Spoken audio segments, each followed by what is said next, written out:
During Thanksgiving, my brother called me the family embarrassment in front of 85 guests. I said, "That's rich coming from someone whose law degree was paid for with the trust fund meant for all three of us." The crystal chandelier in my parents' dining room cast perfect light across 85 faces when my brother Graham stood up, champagne flute in hand, and called me the family embarrassment. Not quietly, not under his breath, not in some private moment where I could pretend I'd misheard. He said it into a microphone. My mother had rented a sound system for Thanksgiving because that's the kind of family we were, the kind that needed amplification for their dysfunction. I was sitting at the far end of the main table, relegated to what my sister Leah called the almost family section, between my aunt's new boyfriend and a cousin I'd met exactly twice. I'd driven 6 hours from my apartment in Richmond to be there. I'd brought a $200 bottle of wine that my mother had glanced at and set aside without opening. I'd worn the one suit I owned that didn't come from a thrift store. And now my brother, Graham Whitmore, Yale Law Class of 2019, junior partner at Blackwell & Associates, golden child extraordinaire, was explaining to 85 of our closest relatives and family friends exactly why I was a disappointment. The room was silent, except for the soft clink of someone nervously setting down their fork. Graham had been giving what he called a gratitude toast, which had started as thanks for our parents' generosity and somehow evolved into a celebration of his own accomplishments. His wife Victoria sat beside him, her smile frozen in that particular way that meant she was recording everything for her Instagram story. Graham talked about his corner office, his recent case victory, the vacation home he was buying in the Outer Banks. Then his eyes found me at the end of the table, and something shifted in his expression. Something cruel and familiar. "I'm especially grateful," he said, his voice carrying through the speakers, "that our family never gave up on excellence. Even when certain members chose to take the easy path. Even when some of us became, well, the family embarrassment." He gestured toward me with his champagne glass. Actually pointed. Like I was an exhibit in a museum of failures. "Danny here decided college wasn't for him. Trade school instead. Works with his hands now, fixing things. Which is fine, I suppose. We can't all be achievers." He laughed. A few people laughed with him. My mother didn't laugh, but she didn't stop him either. She just looked at her plate, her silence a form of agreement. I'd spent 31 years being the invisible Whitmore, the middle child sandwiched between Graham's brilliance and Leah's charm. I'd learned early that my role in the family was to be compared unfavorably to my siblings, to serve as the cautionary tale parents whispered about when they wanted to motivate their children. Graham went to Yale, Leah went to Duke, Danny went to technical college and learned to be an electrician, which my father pronounced like it was a terminal diagnosis. But here's what Graham didn't know, what none of them knew, what I'd discovered 3 months earlier when I was sorting through grandmother Eleanor's papers after she passed. Our grandmother had established a trust fund in 1995, 3 equal shares for her 3 grandchildren, to be distributed when each of us turned 25. The total value at the time of her death was approximately $840,000. I'd never seen a penny of it. Neither had Leah. Graham had received the entire thing, transferred to him in 4 separate payments between 2015 and 2018, authorized by our father, who was the trustee. My father had stolen from his own children to fund his favorite son's dreams. I sat at that table, watching Graham bask in the uncomfortable laughter, and I felt something click into place. Not anger, exactly. Something colder, more patient. I'd been carrying this secret for 3 months, waiting for the right moment, telling myself I'd confront my parents privately, handle it like an adult, give them a chance to explain. But Graham was still talking, still cataloging my failures, and I realized something important. These people didn't deserve my discretion. They'd never given me any. So I stood up. My chair scraped against the hardwood floor, and the sound cut through Graham's monologue. He stopped mid-sentence, his champagne glass still raised, his expression shifting from smug to confused. "Danny, I'm speaking," he said, the way he'd been saying it since we were children, the way that meant sit down, be quiet, let the important people talk. I walked toward him, not fast, not aggressive, just steady. My heart was pounding so hard I could feel it in my fingertips, but my voice came out calm, eerily calm, the voice of someone who had rehearsed this moment 1,000 times in his head. "That's rich," I said, and my voice carried through the speakers because I'd positioned myself near the microphone. "That's really rich, Graham. Coming from someone whose law degree was paid for with the trust fund, meant for all 3 of us." The silence that followed was different from before, heavier, more dangerous. I saw my mother's face go pale. My father's hand moved to his chest like he was checking for a heart attack. Graham's perfect composure cracked, just for a second, before he forced his features back into a condescending smile. "Danny, you've clearly had too much to drink. Why don't you sit down before you embarrass yourself further?" He reached for my arm, and I stepped back. "Grandmother Eleanor left us each $280,000, I continued. 3 equal shares. Leah's portion, my portion, your portion. Dad was the trustee. Want to guess what happened to Leah's money? To my money?" I turned to face our father, Robert Whitmore, retired investment banker, pillar of the community, deacon at First Presbyterian. He was gripping the edge of the table so hard his knuckles had gone white. "Robert, my mother whispered. What is he talking about? I should explain how I ended up here, standing in front of my family with documents that would destroy everything they'd built. It started with a water heater. Grandmother Eleanor's house had been sitting empty for 3 months after she passed in her sleep at 92. She'd left the house to all 3 grandchildren equally, which meant we had to agree on what to do with it. Graham wanted to sell immediately. Leah wanted to keep it as a vacation property. I just wanted to understand why the grandmother who'd always loved me had left me so little in her will, because that's what my father had told me when I'd asked about the estate. She left you the house, split 3 ways. That's it. She wasn't as wealthy as everyone thought. Medical bills ate up most of it. I believed him. Why wouldn't I? He was my father. So I volunteered to clean out the house, handle the repairs, get it ready for sale or rental or whatever we decided. I'm an electrician. I understand old houses. I understand how things connect, how systems work, how to trace a problem back to its source. And one rainy afternoon in September, I traced a problem I never expected to find. The water heater had failed. I was in the basement replacing it when I noticed the floor safe behind the old furnace. Grandmother Eleanor had shown it to me once when I was 12, made me promise not to tell anyone about it. I'd forgotten completely until I saw the familiar brass handle covered in decades of dust. The combination was her birthday, reversed. She'd told me that too, probably because I was the only grandchild who ever asked about her past, who cared about the stories behind her antique furniture and faded photographs. Inside the safe were documents, bank statements, trust agreements, correspondence with her attorney, and 4 years of detailed records showing exactly where her money had gone. The trust fund was real. It had been established in 1995, just as she'd always promised. 3 equal shares, to be held until each grandchild reached 25. The documents showed the value at $840,000 at the time of her death in June, meaning each of us should have received $280,000. But the distribution records told a different story. I sat on the basement floor for 2 hours, reading by flashlight, my hands shaking so badly I could barely turn the pages.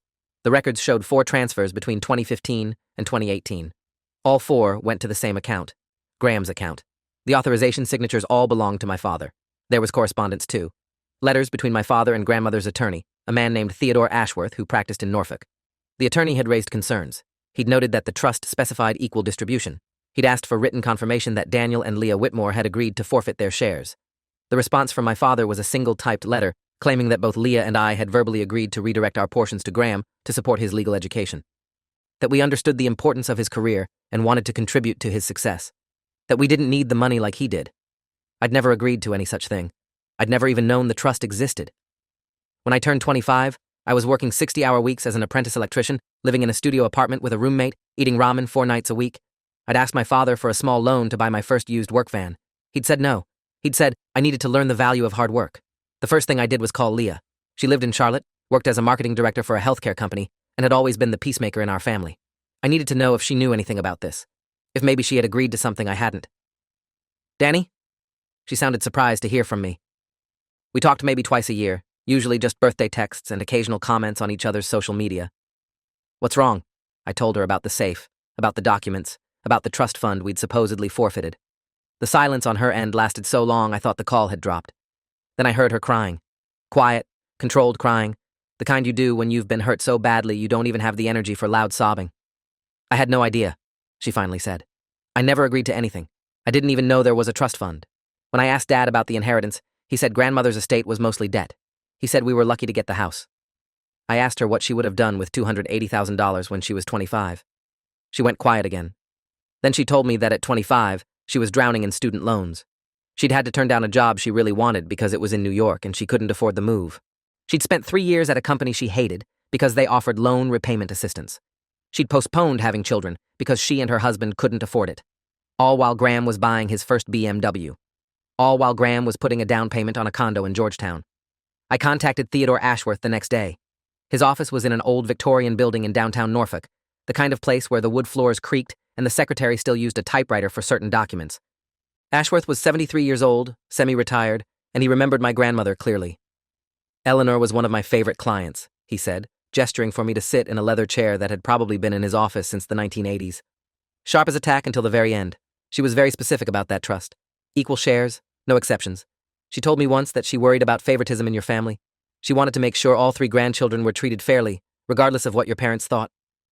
I showed him the documents I'd found in the safe, the distribution records, the letter allegedly authorizing the transfer of Leah's and my shares to Graham.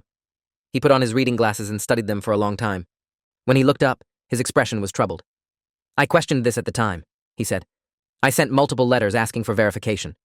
Your father assured me that you and your sister had agreed verbally and that formal documentation would follow. It never did. I should have pushed harder. I was dealing with my wife's illness that year, and I let things slip." He paused. Ashworth leaned back in his chair and folded his hands. "What your father did may constitute breach of fiduciary duty, fraud, and possibly theft. The statute of limitations for civil action varies, but given the ongoing nature of the deception, you may still have legal recourse." He gave me the name of an attorney who specialized in trust litigation. Margaret Thornton, 30 years of experience, former prosecutor, known for taking on family corruption cases. "She'll tell you what your options are," Ashworth said. "But I want you to understand something, Daniel. If you pursue this, it will destroy your family, your father's reputation, your brother's career, your mother's world. Everything they've built is connected to money that wasn't theirs to take." I thanked him and stood to leave. At the door, I turned back. "Mr. Ashworth, do you think my grandmother knew that my father was going to do this?" He was quiet for a moment. "I think she suspected. She added a codicil to her will 3 months before she died, specifying that her personal papers were to be given to you specifically. Not to her son, not to the estate, to you. She wanted you to find the truth, Daniel. She just didn't live long enough to tell you herself." Margaret Thornton had an office on the 14th floor of a glass tower in downtown Richmond. Everything about her was precise, from her silver hair cut in a sharp bob to the organized stacks of files on her desk. She'd reviewed the documents I'd brought, made copies, and asked me to come back for a formal consultation. When I returned a week later, she had a yellow legal pad filled with notes. "You have a case," she said without preamble. "Your father, as trustee, had a fiduciary duty to distribute the trust assets according to its terms. He failed to do that. He created fraudulent documentation claiming you'd waived your rights. He transferred over $560,000 that belonged to you and your sister to your brother without authorization. That's theft." I asked what would happen if I pursued legal action. She laid out the options methodically. Civil suit to recover the funds, plus interest and damages. Potential criminal referral for fraud and breach of fiduciary duty. Reporting to the state bar if Graham knew about the fraud, which could affect his law license. "The challenge," she continued, "is that this happened within your family. Courts are reluctant to intervene in family financial matters. Your father will claim it was a misunderstanding, that there was verbal agreement, that you're motivated by jealousy or greed. Your brother will deny any knowledge of where the money came from." I told Margaret I needed time to think. She nodded, unsurprised.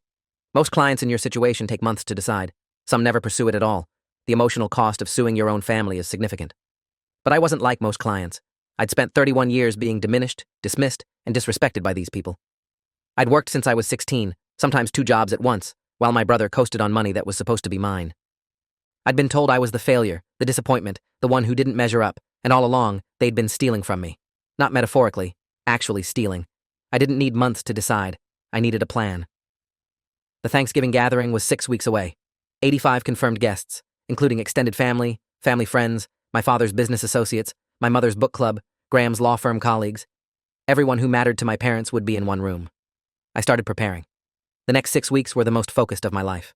I worked my regular electrician jobs during the day and spent my evenings building a case file that would have made Margaret Thornton proud. I obtained certified copies of the original trust documents from the Norfolk County Records Office. I got bank records showing the transfers to Graham's account through a subpoena that Margaret helped me file. I found evidence that Graham had known about the source of the funds, emails between him and our father discussing how to handle grandmother's estate. One email from Graham particularly stood out. It was from August 2016, sent to our father with the subject line, "Danny situation." In it, Graham wrote that he was concerned I might eventually ask questions about the inheritance. He suggested that our father tell me grandmother had left everything to charity, that there was nothing for any of the grandchildren. Our father had replied that he'd handle it, that Danny wasn't smart enough to figure it out anyway. That line stayed with me. Danny wasn't smart enough. I'd read it 100 times, and each time it felt like a fresh wound. I also found something unexpected. Medical records from 2017 showed that Leah had been treated for depression and anxiety. She'd told the therapist she felt like a failure compared to her brothers, like she'd never measure up no matter how hard she worked. The therapist's notes mentioned that Leah felt financial pressure was a major source of her stress, that she was embarrassed to ask her successful brother for help, that she blamed herself for not being as accomplished as Graham. She'd been drowning while the money that could have saved her sat in Graham's investment portfolio, growing at 8% annual returns while she counted pennies and skipped meals to make her student loan payments. When I showed Leah what I'd found, she went silent for a long time. Then she said she wanted to be there when I confronted them. She wanted to see their faces when the truth came out. She said she'd been waiting her whole life to stop feeling small. The week before Thanksgiving, I drove to Charlotte and spent 3 days with Leah and her husband David. We went through every document together. We practiced what we would say. We anticipated their defenses and prepared responses. David, who was an accountant, created a spreadsheet showing exactly how much money had been taken, how much it would have grown if properly invested, and what we were owed with interest. The total came to just over $823,000, split between Leah and me. We also discovered that Graham had used part of the stolen funds as a down payment on his Georgetown condo, which he'd later sold at a profit to buy his current house. The money had compounded through real estate appreciation, meaning the actual benefit to Graham was closer to $1.2 million. Leah's husband looked at the numbers and shook his head. "Your brother bought his entire life with money he stole from you," he said. "His degree, his career, his house, his reputation. None of it is really his." I thought about Graham's Thanksgiving toast, about being called the family embarrassment. I thought about every time he'd looked down at me, every condescending comment, every dismissive gesture. The morning of Thanksgiving, I put on my one good suit and drove 6 hours to my parents' house. Leah and David were already there when I arrived, sitting in the living room with tight smiles and nervous energy. My mother greeted me at the door with her usual distracted air kiss, the kind that didn't actually touch my cheek. She was wearing a cashmere sweater that probably cost more than my monthly rent, and she smelled like the Chanel perfume she'd worn my entire life. "Daniel," she said, "you look thin. Are you eating enough?" It wasn't concern. It was criticism. I could have been 20 pounds heavier, and she would have said I looked heavy. I could have been wearing a tuxedo, and she would have found something wrong with my tie. I'd learned long ago that my mother's comments weren't about me. They were about her need to find flaws, to establish that I wasn't quite good enough. "I'm fine, Mom," I said. "Where's Dad?" "My father was in his study," she told me, making some calls. He emerged an hour later, shook my hand without meeting my eyes, and asked if I'd seen the game last weekend. We'd never watched sports together in my life, but it was the only conversation he knew how to have with me. Graham and Victoria arrived at 2 o'clock in a Mercedes SUV that still had dealer plates. Victoria was carrying a designer handbag and wearing heels that probably cost more than my work boots. Graham was in a custom suit, his hair perfectly styled, his smile perfectly calibrated. He greeted our parents warmly, hugged Leah with genuine affection, and then turned to me with that particular expression I knew so well. Tolerant amusement, the way you'd look at a dog that had learned an amusing trick. "Danny," he said, clapping me on the shoulder. "Still working with your hands, I see." He gestured at a callus on my palm. "At least someone in the family knows how to do manual labor." Victoria laughed politely. My mother smiled. My father disappeared back into his study. I looked at Graham, at his expensive suit and his practiced charm, and I felt something settle in my chest. Not anger, resolution. Tonight, everything changes. The guests began arriving at 4. Extended family first, then family friends, then my parents' social circle, then Graham's colleagues from the law firm. My mother had hired caterers, rented tables and chairs for the overflow, and set up the sound system so my father could deliver his traditional Thanksgiving toast. By 6 o'clock, 85 people filled the main floor of my parents' house, spilling from the dining room into the living room and out onto the enclosed porch. I circulated quietly, shaking hands, answering questions about my work with practiced deflection. Yes, I was still an electrician. No, I wasn't seeing anyone. Yes, it must be nice to have such a successful brother. The comments washed over me like water, familiar and meaningless. I'd been hearing variations of them my entire life. In my jacket pocket was a flash drive containing every document I'd collected. The trust agreements, the transfer records, the emails between Graham and our father, the fraudulent letter claiming Leah and I had waived our rights. Everything Margaret Thornton had helped me compile, organized and ready for distribution. Dinner was served at 7. My mother had outdone herself with the table settings, the flower arrangements, the carefully curated guest list that put important people near the head of the table and less important people like me at the far end. I sat between Aunt Rebecca's boyfriend Frank, a retired insurance adjuster who talked exclusively about golf, and my cousin Nathan, who I'd met at 2 previous family gatherings and who clearly didn't remember my name. Graham sat at my father's right hand, the prince beside the king, fielding questions about his latest case and accepting compliments on his success with false modesty. The food was excellent. I barely tasted it. I was watching the room, tracking the positions of key people, waiting for the moment that would change everything. It came during my father's toast. He stood up, tapped his glass with a fork, and waited for silence. Then he spoke about family, about gratitude, about the blessings of success, and the importance of hard work. He thanked his wife for organizing such a beautiful event. He thanked God for another year of prosperity. He thanked his children for making him proud. His eyes did not land on me when he said that last part. When my father finished, Graham stood up to give his own toast. This was tradition too, the passing of the torch from father to son, the golden child offering his own words of wisdom to the assembled multitude. Graham talked about his career achievements, his wonderful wife, his exciting future. He talked about the importance of excellence, of ambition, of never settling for less than you deserved. And then his eyes found me at the far end of the table, and something shifted. I saw the cruelty before he spoke, the way his lips curled, the way his voice took on that particular edge of condescension he'd perfected over decades of practice. "I'm especially grateful," he said, "that our family never gave up on excellence, even when certain members chose to take the easy path." The room went still. People who had been murmuring to each other stopped mid-conversation. I felt eyes turning toward me, the predictable target of Graham's subtle cruelty. He continued. Even when some of us became, well, the family embarrassment. He gestured toward me with his champagne glass. Danny here decided college wasn't for him. Trade school instead. Works with his hands now, fixing things. Which is fine, I suppose. We can't all be achievers. I stood up. My chair scraped against the floor, and the sound cut through the murmurs of uncomfortable laughter. Graham's expression flickered, just for a moment, before settling back into condescension. Danny, I'm speaking. The words were automatic, reflexive, the same dismissal he'd been giving me since we were children. But this time, I didn't sit down. I walked toward him, my steps measured and deliberate. My heart was pounding, my palms were sweating, but my voice came out steady when I reached the microphone. That's rich, I said, and my words carried through the speakers to every corner of the room. That's really rich, Graham.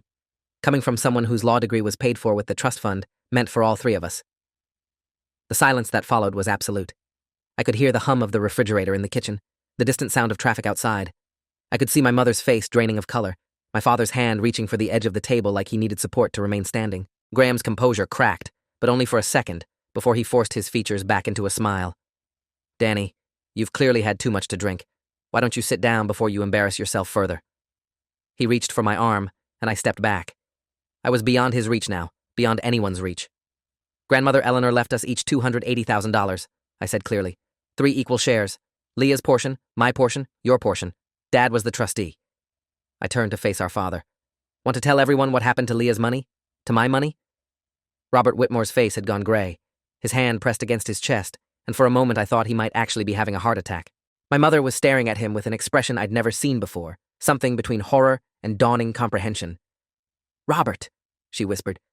What is he talking about? Graham laughed, but the sound was thin, forced. This is ridiculous. Danny's making things up because he's jealous. There was no trust fund. Grandmother left everything to charity, remember? I pulled the flash drive from my pocket. No, she didn't, and I have proof. The next few minutes were chaos, carefully orchestrated. I'd brought copies of the key documents, 20 packets printed and stapled, and I began distributing them to the nearest guests while explaining what they contained. The original trust agreement from 1995. The distribution records showing all funds transferred to Graham's account between 2015 and 2018. The fraudulent letter claiming Leah and I had waived our rights. The emails between Graham and our father discussing how to handle grandmother's estate. The email where Graham wrote that Danny wasn't smart enough to figure it out. I made sure that last document got to my parents' friends first, the people who had known me since childhood, the people who had watched Graham be praised while I was dismissed. I wanted them to see exactly what the golden child really thought of his brother. I wanted them to see who Graham Whitmore really was behind his perfect suits and practiced charm. Leah stood up from her place at the table and walked to stand beside me. Her voice was shaking, but her words were clear. I had no idea about any of this until 3 months ago, she said. When Danny called me, I thought he was joking. I thought there had to be some mistake, but there's no mistake. She turned to face our parents, our brother, the assembled crowd of people who had watched our family for decades. When I was 25, I was drowning in student loans. I took a job I hated because I couldn't afford to chase my dreams.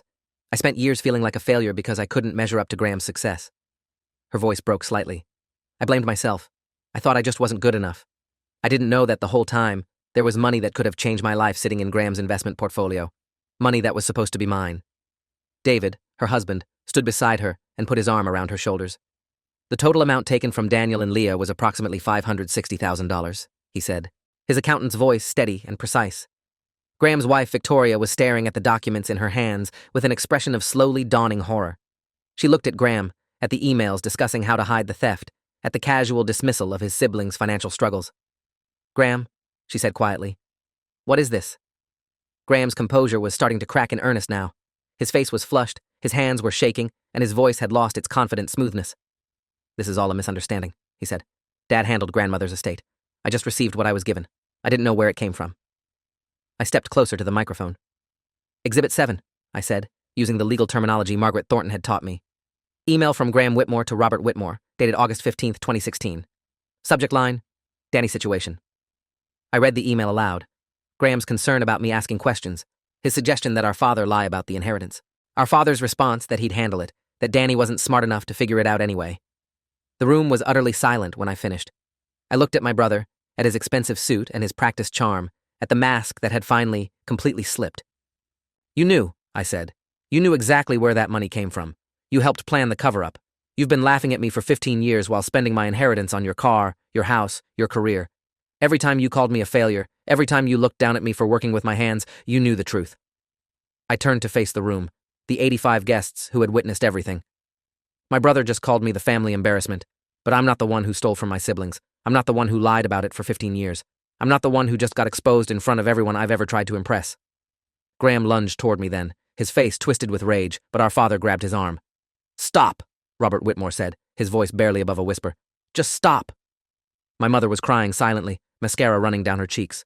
Victoria had stepped away from Graham, the documents clutched in her hands like evidence in a trial, because that's what they were. The aftermath was immediate and devastating. Graham's colleagues from Blackwell and Associates were among the guests, including a senior partner named Harrison Cross, who had been instrumental in Graham's rise at the firm. Cross pulled Graham aside within minutes of the revelation, and their conversation was brief, but clearly intense. I couldn't hear what was said, but I saw Graham's face go white, saw his hands shake as he tried to explain. The next morning, Margaret Thornton received a call from the firm's managing partner. They were conducting an internal investigation into Graham's character and fitness, she told me when she relayed the information. They'd found additional discrepancies in his billing records, things that had been overlooked because of his golden boy reputation. His partnership was under review. Victoria left the same night. She didn't make a scene, didn't announce anything publicly. She just collected her things from the coat room, called for a car, and walked out without looking at Graham. I found out later that she'd filed for divorce 3 weeks after Thanksgiving, citing irreconcilable differences. My parents tried to contain the damage. My mother called everyone who had been at the dinner, offering explanations, minimizations, pleas for understanding. My father hired a lawyer of his own, someone to advise him on the potential criminal exposure. But the story had already spread beyond their control. Someone at the dinner had recorded portions of the confrontation on their phone, and clips were circulating on social media within hours. A reporter from the Richmond Times-Dispatch reached out to me 3 days after Thanksgiving, asking for comment on rumors about trust fund fraud in a prominent local family. I declined to speak to her, but the damage was done. The Whitmore reputation, carefully constructed over decades of country club memberships and charitable donations and church committees, was crumbling. I met with Margaret Thornton a week after Thanksgiving to discuss next steps. The civil case was strong, she said. We had documentation, witnesses, and now public acknowledgement of what had happened. My father had retained his own counsel, and preliminary settlement discussions were underway. They want to keep this quiet, Margaret said. Settle out of court, make you sign an NDA, sweep everything under the rug. She paused. The initial offer is $400,000, split between you and Leah. I did the math in my head. Less than half of what had been taken, not counting interest or appreciation. My father's way of admitting guilt, while still maintaining control, still getting a discount on his theft. Counter with the full amount, I said, plus interest, plus legal fees. Margaret smiled slightly. I was hoping you'd say that. The negotiations took 3 months. My father's lawyer tried every tactic, from emotional appeals to veiled threats about family reputation to claims that the statute of limitations had expired. Margaret dismantled each argument methodically. The final settlement was $940,000, split evenly between Leah and me. My father had to liquidate investments to pay it, sell the vacation house they'd bought 2 years ago, take out a second mortgage on the family home. The money transfer went through on a Wednesday morning in March, and I sat in my apartment staring at my bank balance for a long time, trying to process what I was seeing. I'd never had more than $8,000 in my account at one time. Now I had $470,000. Enough to pay off my debts, buy a small house, start my own electrical contracting business. Enough to build the life I'd been working toward for 15 years, the life that should have been possible all along. Leah used her portion to pay off her student loans, put a down payment on a house in Charlotte, and start the savings account for the children she and David were finally ready to have. I feel like I can breathe, she told me during one of our now regular phone calls. I didn't realize how much that weight was crushing me until it was gone. Graham's fall was harder and faster than I expected. The internal investigation at Blackwell and Associates uncovered billing irregularities going back 3 years, cases where Graham had inflated hours, misrepresented expenses, and cut corners on client work. Combined with the trust fund scandal, it was enough to end his partnership. He was quietly asked to resign in February, and the official announcement said he was leaving to pursue other opportunities. But everyone knew the truth. The legal community is small, and word spreads fast. He struggled to find another position at a comparable firm. His reputation had been built on an illusion of integrity, and that illusion was shattered. Last I heard, he was working as a contract attorney for a small firm in suburban Virginia, reviewing documents for $75 an hour. Not starving, but not the corner office and partnership track he'd always imagined. Victoria's divorce was finalized in June. She got the house, a significant portion of Graham's remaining assets, and full custody of the dog they'd adopted together. Graham contested nothing, perhaps because he knew how bad he would look if the details of their marriage became public, or perhaps because he simply didn't have the fight left in him. I saw him once, about a year after Thanksgiving. I was at a hardware store picking up supplies for a job, and he was in the parking lot, loading bags into a car that was several models older than the Mercedes he used to drive. Our eyes met, and for a moment, neither of us spoke. "Danny," he finally said. Not with condescension this time, just exhaustion. "Graham." I nodded and walked to my truck. I didn't feel triumphant or satisfied or vindicated. I just felt tired, and a little sad for the brother I'd never really known. My relationship with my parents remained complicated. My mother reached out several times in the months after the settlement, leaving voicemails that alternated between apologies and accusations. She was sorry for what happened, but she thought I'd handled it wrong. She understood why I was angry, but I'd humiliated the family unnecessarily. She loved me, but she didn't know if she could forgive me. I didn't respond to any of them. My father never contacted me at all. I think he understood, on some level, that there was nothing he could say. He'd stolen from his children to fund his favorite son's dreams, and when he got caught, he tried to buy my silence. The relationship was beyond repair, and he knew it. About 8 months after Thanksgiving, my mother sent me a letter. Not an email, not a text, an actual handwritten letter on her personal stationery. She wrote that she'd been seeing a therapist, trying to understand how she'd allowed the favoritism in our family to become so extreme. She wrote that she'd reviewed her own behavior over the years and was ashamed of how often she'd dismissed me, criticized me, made me feel small. She wrote that she didn't expect forgiveness, but she wanted me to know that she finally saw what she'd done. The letter ended with a question. Would I be willing to have coffee sometime? Just the two of us, no expectations, no pressure. I thought about it for a long time. About 31 years of feeling invisible in my own family. About the grandmother who'd tried to protect me, who'd hidden her papers in a safe with a combination only I knew. About the mother who'd stood by while my brother called me an embarrassment and never said a word in my defense. I wrote back 3 weeks later. A short note, just a few lines. I said I wasn't ready for coffee, but I appreciated her honesty. I said maybe someday, when the wounds weren't so fresh, we could try again. I said I hoped she continued her therapy because I thought it was helping, and I signed it with my name. Not, your son, just Daniel. It's been 2 years since that Thanksgiving dinner. My electrical contracting business has grown steadily. I started with just myself and a used van, and now I have 3 employees and a small office in a converted garage. I specialize in historic renovation work, the kind of detailed electrical upgrades that old houses need to meet modern codes while preserving their character. It turns out there's a market for electricians who understand how things connect, how to trace problems to their source, how to fix what's broken without destroying what's beautiful. Leah and I talk every week now. Her daughter was born last spring, a healthy baby girl named Eleanor after our grandmother. I drove to Charlotte for the birth, sat in the waiting room with David and Leah's friends, and cried when they brought the baby out to meet everyone. She has your eyes, Leah said, placing Eleanor in my arms. Stubborn and kind at the same time.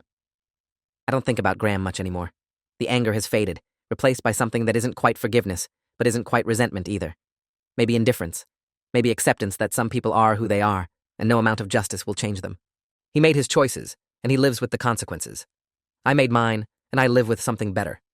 My apartment is full of furniture I bought with my own money, earned through work I'm proud of.